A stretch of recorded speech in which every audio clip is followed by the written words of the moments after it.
Mari sama-sama kita boleh membuka dari 1 Yohanes 4. Kita akan membaca ayat 7 sampai dengan ayat yang ke-21. 1 Yohanes 4 ayat 7 sampai ayat 21. Tentu saja kita tidak akan membahas satu demi satu, tetapi ada highlights yang ingin saya tekankan dalam renungan hari ini. Mari kita baca berganti-gantian. Yang pria membaca ayat yang ke-7, kemudian dilanjutkan oleh wanita sampai dengan ayat yang ke-21. Kita berganti-gantian ya.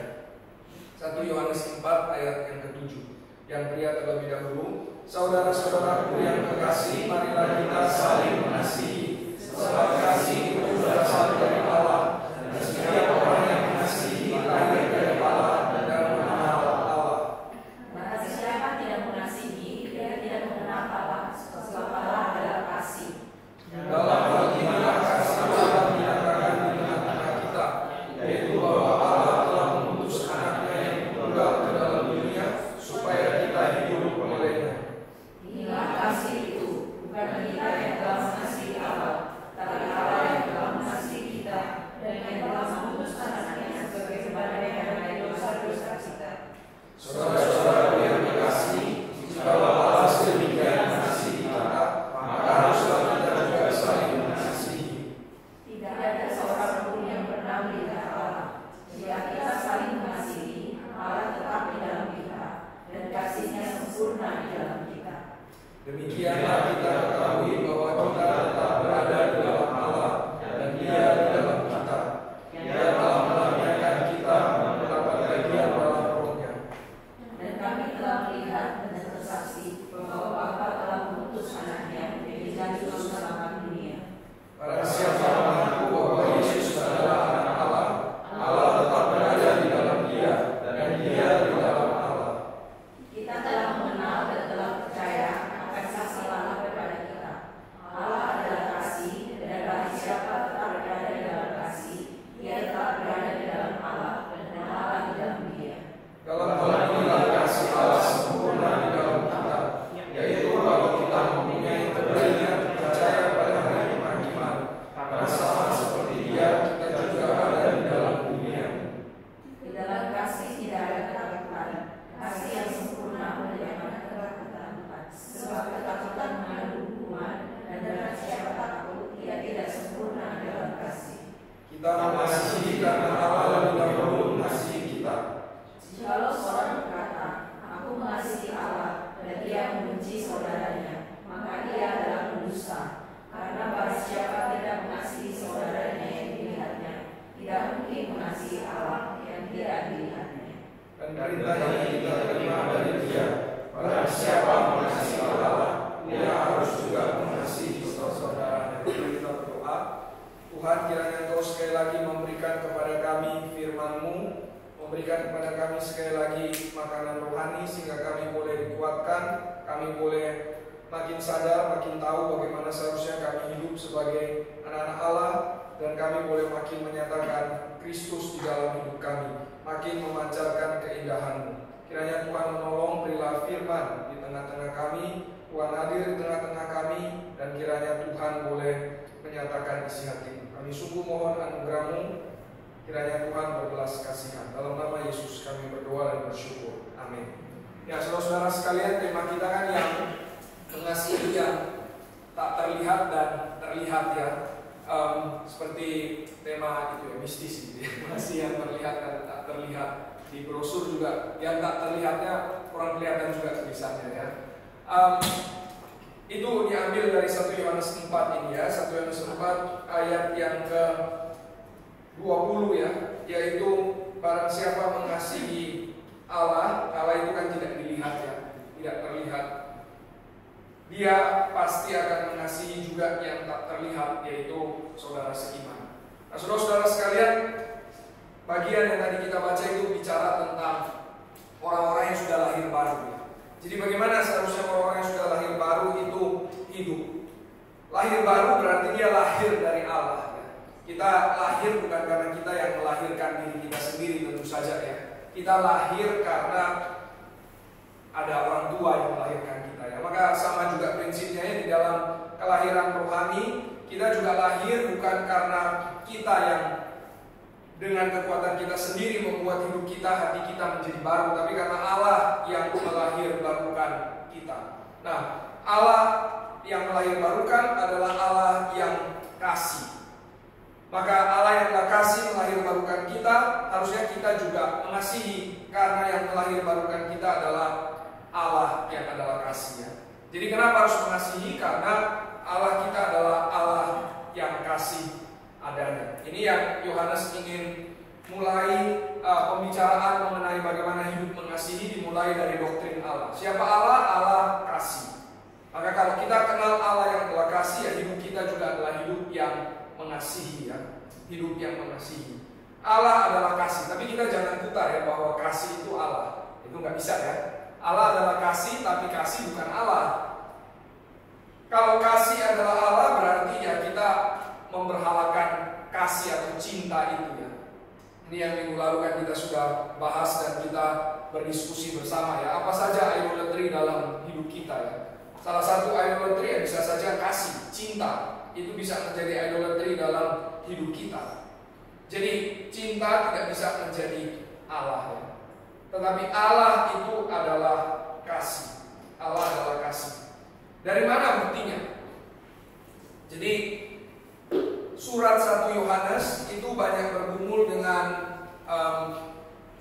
bidat yang namanya doketis, ya. Doketisme itu percaya bahwa Allah itu menjadi manusia, iya, tapi bukan benar-benar manusia. Jadi Yesus Kristus itu cuman seperti manusia saja, ya, tapi bukan benar-benar manusia, ya. Cuman kelihatan seperti manusia. Nah, ini bidat doketisme. Seakan-akan ingin memuliakan Allah, gitu, ya, memuliakan Kristus sebagai Allah. Jadi mereka ingin jaga bahwa Allah itu ilahi adanya. Janganlah katakan dia manusia, cukup katakan dia mirip seperti manusia saja. Jadi seakan-akan ingin mempertahankan keilahian Allah, dianggap inilah yang cara yang untuk menghormati Allah. Tapi sesungguhnya ketika kita membuang kemanusiaan Yesus, justru kita tidak menghormati Allah. Nah, jadi orang doketis ini ingin membuang kemanusiaan Yesus. Nah, maka Yohanes melawan bidat ini, dan Yohanes ingin menunjukkan bahwa Allah itu benar-benar jadi manusia.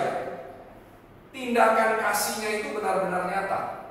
Dan ini yang dinyatakan di sini, ya.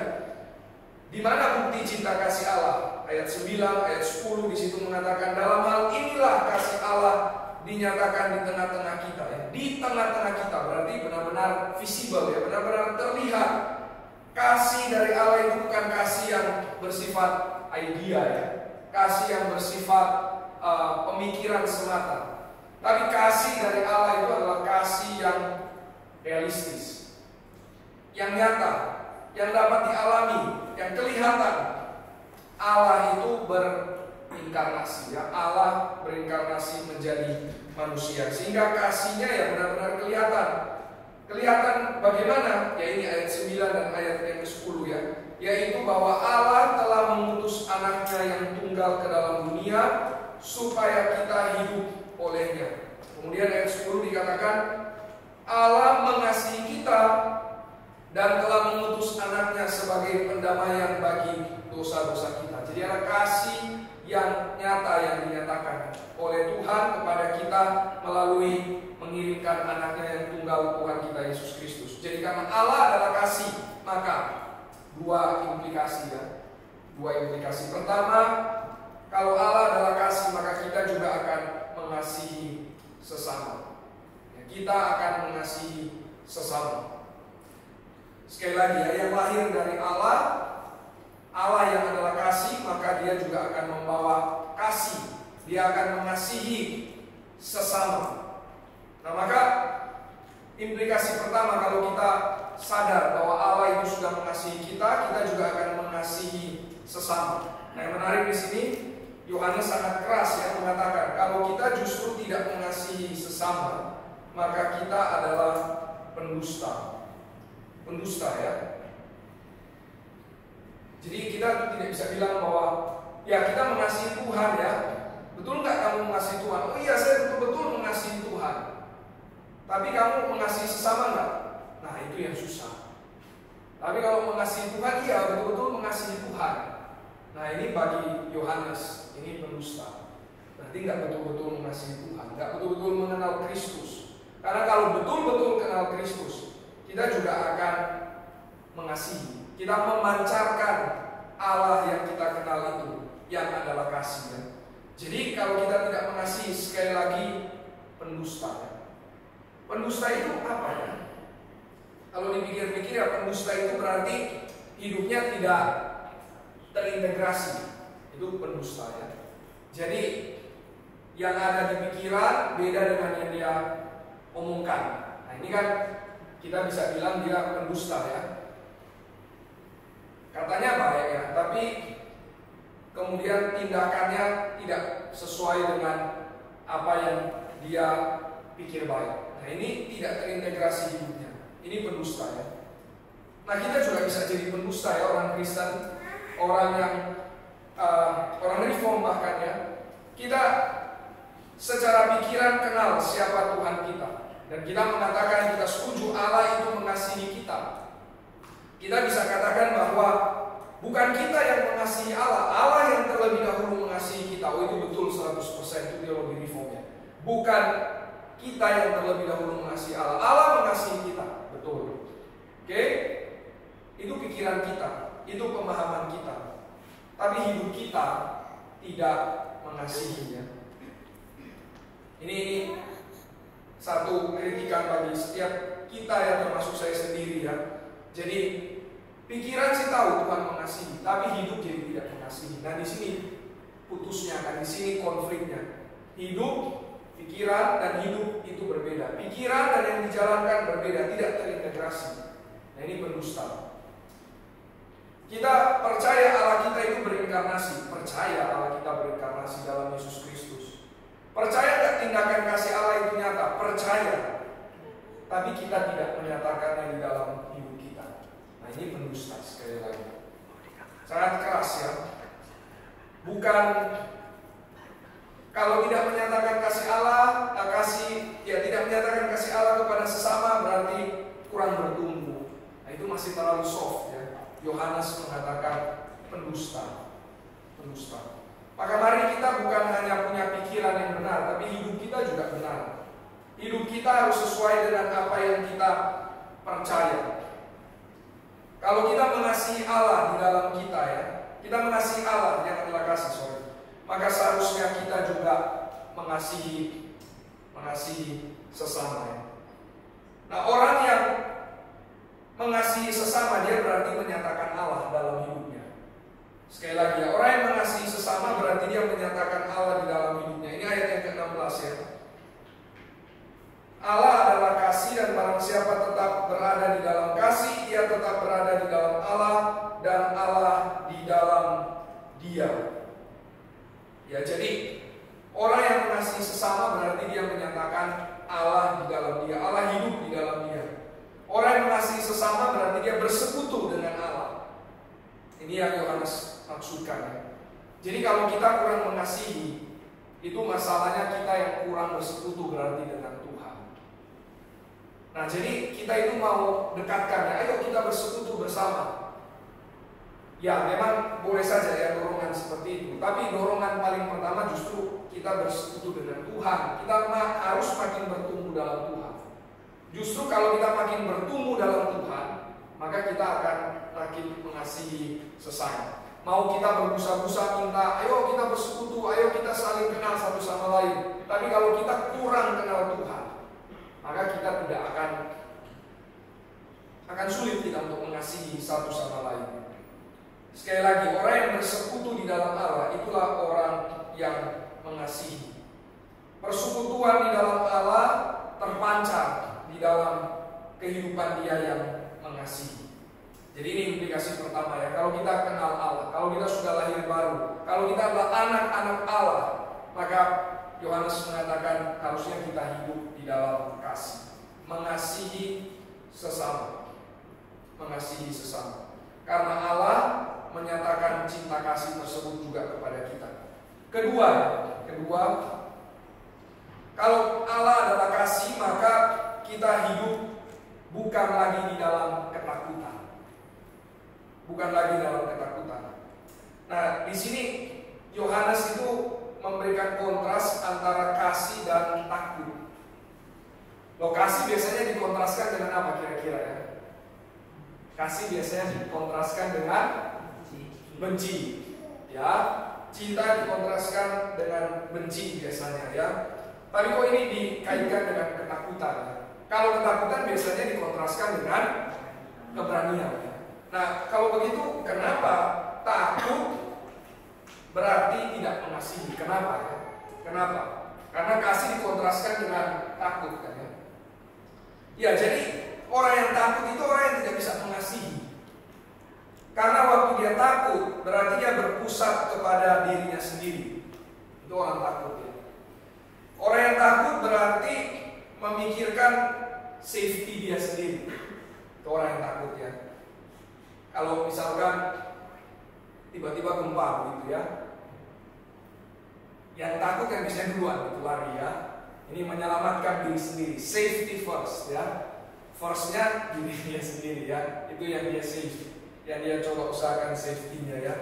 Nah, jadi orang yang takut itu justru jadi egois. Orang yang takut berpusat pada dirinya. Orang yang takut memikirkan dirinya. Makanya tidak bisa mengasihi.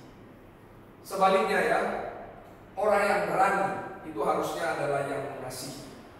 Nah, tapi memang di zaman abad mula-mula ya, berani itu bukan equals to mengasihi. Berani itu ya berani perang gitu ya. Berani itu lawan musuh, itu berani. Berani itu noble orangnya, ikut di dalam meninggikan negara, menyelamatkan negara. Nah, itu orang yang berani. Tapi Alkitab tidak bicara berani yang heroik seperti itu. Alkitab bicara berani yang mengasihi. Bahkan orang yang berani ya di dalam zaman itu dikatakan orang yang mati martir, orang yang rela mati bagi negara. Wah, ini orang berani. Tapi Paulus bilang, orang yang rela mati jadi martir pun belum tentu dia mengasihi ya. 1 Korintus 13 kan ya. Orang yang sudah mati martir pun bisa tidak ada faedah sama sekali kalau tidak ada kasih. Wah, itu sudah paling tinggi loh, tindakan kasih paling tinggi, mati bagi orang lain. Kelihatannya mati bagi orang lain ya. Tapi kalau tidak ada kasih, itu bukan keberanian yang sejati. Jadi berani yang sejati berani dengan kasih. Takut tidak ada kasih di dalamnya. Nah, maka kalau kita mengenal Allah, kita tinggal di dalam Kristus dan Kristus tinggal di dalam kita, harusnya kita tidak hidup di dalam ketakutan. Kenapa orang sulit untuk mungkin bersekutu? Kenapa orang sulit mungkin untuk membuka diri kepada orang lain? Salah satu alasannya karena takut. Takut dijudge misalkan. Takut dianggap kurang. Takut ditolak. Takut direndahkan. Takut semua. Akhirnya kurang juga untuk mau bersekutu satu sama lain. Mari kita hilangkan ketakutan. Kita sebagai orang percaya kepada Kristus ya, kita sih sudah tidak ada masalah ketakutan tentang penghakiman ya. Di sini Yohanes menyinggung tentang ketakutan akan penghakiman ya. Ayat yang ke-17 ya. Dalam hal inilah kasih Allah sempurna dalam kita, yaitu kalau kita mempunyai keberanian percaya pada hari penghakiman. Nah, jadi memang ada orang-orang yang hidup untuk mendapatkan keselamatan. Nah, mereka berjuang supaya bisa dapat keselamatan. Nah, ini takutkan tentang penghakiman ya. Keselamatan berdasarkan perbuatan membuat mereka takut akan penghakiman. Nah, kalau berbuat baik demi supaya lolos dari penghakiman, itu bukan atas dasar kasih kan ya. Itu atas dasar ketakutan. Nah, jadi agama itu mengajarkan ketakutan sebenarnya. Karena agama kan mengajarkan perbuatan keselamatan berdasarkan perbuatan baik. Jadi agama itu sebenarnya menambah ketakutan. Ya, tidak heran banyak orang mau tinggalkan agama. Atau di sisi yang lain, banyak orang yang sungguh-sungguh dalam agama menyebarkan ketakutan juga. Orang takut yang menyebarkan ketakutan. Ada satu dokumenter coba menunjukkan para diktator ya. Kalau nggak salah namanya Dictators Textbook atau apa gitu ya. Stalin itu ya, Stalin itu ada takutnya ternyata ya. Berani hancurkan orang semua, berani. Tapi yang dia takut apa? Dia sempat kalau nggak salah makan pisang atau apalah begitu ya, nggak terlalu penting juga makan apa. Terus dia sakit perut, sampai benar-benar sakit berat. Langsung dia pikir, ini berarti dokter dia mau bunuh dia ya. Akhirnya dia bunuh dokternya. Ini kan ketakutan ya, paranoid. Jadi diktator itu ada ketakutan ya. Justru diktator itu yang paling takut ya. Paling takut apa? Paling takut hilang kuasanya. Akhirnya teror di mana-mana kan. Ada cerita di Haiti, ada seorang pemimpin namanya Papa Doc. Nah, Papa Doc dipilih terus ya. Nah, kenapa dia dipilih terus? Karena dia juga menyebarkan ketakutan. Dan orang Haiti kan sampai sekarang, Haiti lagi masalah juga sekarang ya. Haiti itu lagi di seize sama kelompok bersenjata. Presidennya sudah lari sekarang di Haiti itu.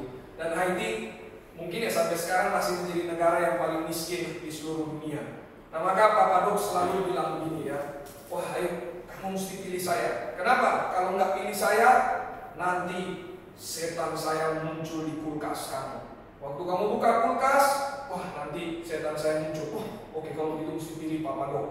Nah, ini kan negara yang sangat low ya pendidikannya. Nah, percaya yang begini-begini ini ya. Maka diktator itu menyebarkan ketakutan.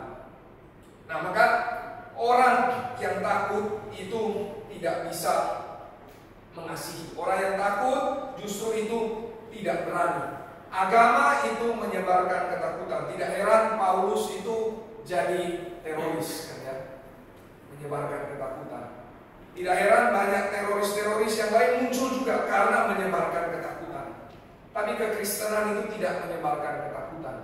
Kekristenan menyebarkan kasih. Kita sudah diselamatkan, makanya kita tidak perlu takut tentang penghakiman. Kita sudah diberikan keselamatan yang kekal, maka kita tidak perlu takut dengan hari esok. Tuhan memelihara kita. Kristus hidup. Dia yang memelihara hidup kita. Kita bukan ada dalam ketakutan, kita di dalam kasih. Nah, seringkali orang Kristen kita setuju dan kita percaya kita tidak lagi takut akan hari penghakiman. Tapi kita masih takut hal-hal yang lain ya. Itu tadi misalkan takut ditolak lah, takut hari esok seperti apa, takut juga masa depan seperti apa. Ini masih banyak ketakutan sehingga akhirnya kita lebih fokus kepada diri kita daripada fokus kepada melayani Tuhan dan melayani sesama. Takut mungkin juga masalah pekerjaan, masalah kuliah, sehingga kita sangat fokus dengan tugas kita.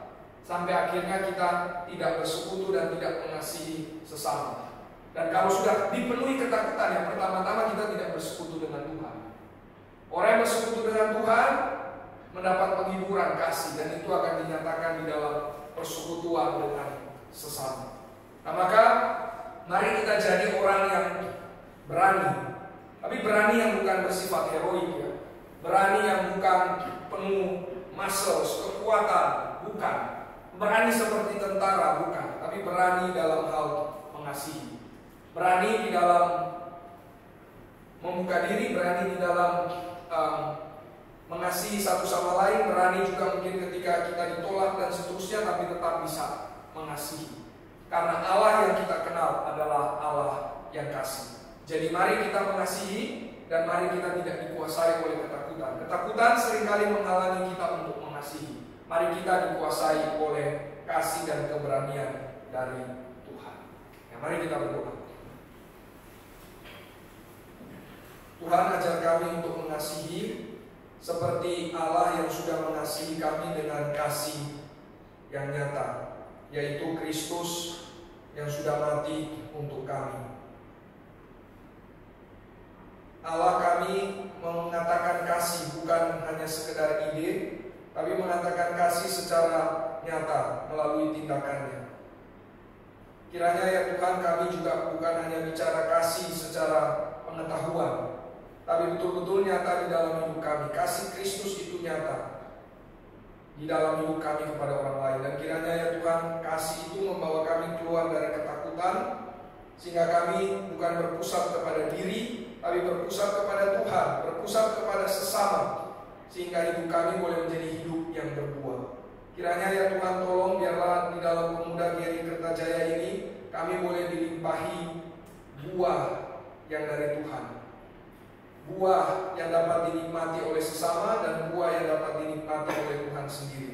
Kiranya Tuhan berbelas kasihan. Dalam nama Yesus kami bersyukur, kami berdoa. Amin.